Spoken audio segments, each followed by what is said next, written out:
정치권은 오늘 간첩 조작 사건에도 불구하고 버티고 있는 국정원장의 문제, 그리고 대통령 사과를 놓고 하루 종일 시끄러웠습니다. 국회에서 무인기에 대한 국방부의 포괄적 엠바고가 계엄 때나 가능한 일이라는 지적이 나오자 국방장관은 무인기 보도가 나올 건 이미 다 나왔다는 언론 무시 발언을 해서 논란을 일으켰습니다.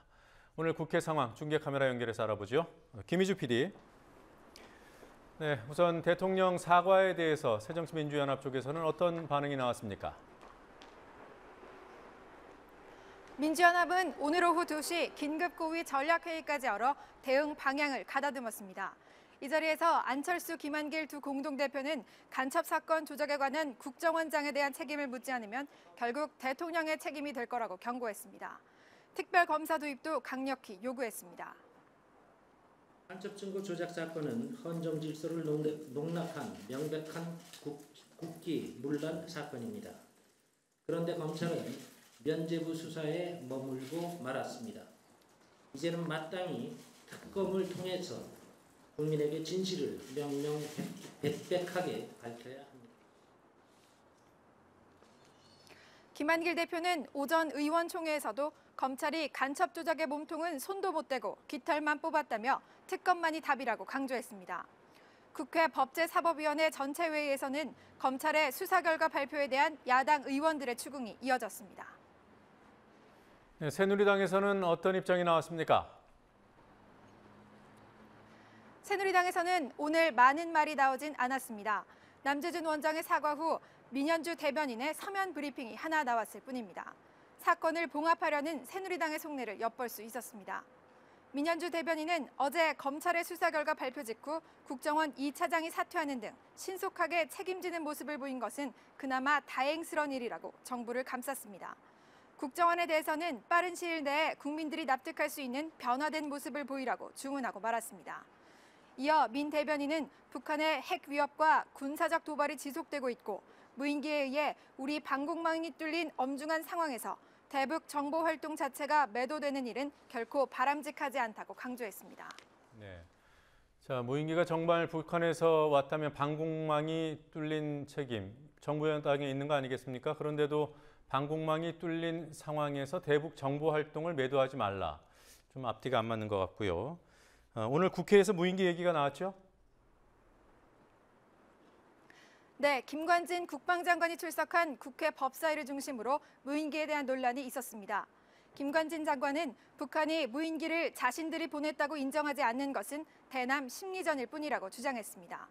새누리당 의원들은 정부의 무인기 발표에 의심을 던지는 측을 향해 오늘도 색깔 공세를 이어갔습니다. 새정치민주연합 정청래 의원한테 조국 북한으로 가라고 했던 새누리당의 김진태 의원이 앞장섰습니다. 소위 진보라는 사람들은 어떻게 했어요? 입 가진 사람들은 전부 조작이다, 자작극이다 이렇게 떠들었다가 지금 이제 4년 지나서 지금 어떻습니까? 다 그렇게 말한 적이 없대요, 전부. 매번 이런 일만 있을 때마다 흘러나오는 조작설, 치고 빠지기, 이런 선전선동에 대해서 단호하게 대응해 주시기 바랍니다. 네, 국방장관 발언도 문제가 있어 보이던데요. 나올 건 다 나왔다. 무인기 보도와 관련해서 이런 말을 했더군요.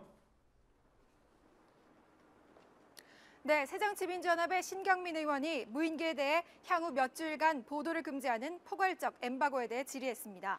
국방부의 포괄적 엠바고 문제는 어제 국민TV가 보도했듯 국방부를 출입하는 모든 언론사 그리고 그 언론사의 모든 부서에 걸려 있습니다. 김관진 국방장관은 처음엔 알아보겠다고만 답하다가 결국 엠바고 사실을 시인했습니다. 김 장관은 특히 답변 도중 무인기와 관련한 언론 보도가 나올 건 다 나왔다. 그래서 이미 취재를 통제한 것이라는 발언을 했습니다. 이는 언론의 취재 보도 범위를 정부가 일방적으로 재단하는 매우 부적절한 발언으로 논란이 예상됩니다. 법사위에서 나온 질의 답변 내용 직접 들어보시겠습니다. 포괄적 엠바고로 해서 국방부에만 걸린 게 아니고 정부 전 부처, 청와대, 외교부, 통일부 등등 하여튼 그리고 국제부까지 엠바고의 기본 취지를 벗어나서 보도 통제 내지는 보도 관제, 계엄령에서나 가능한 블랙아웃입니다. 언론의 블랙아웃이고 70년, 80년대하고 좀 상황이 비슷한 상황이어서 이건 이렇게 가서는 안 된다고. 무인기에 대해서 이미 언론에 나올 것은 다 나왔습니다. 그래서 최종적으로 전반기 과학기술 접근을 통해서 결론을 내고자 하기 때문에 이미 취재나 이것을 좀 제한시킨 것 같습니다.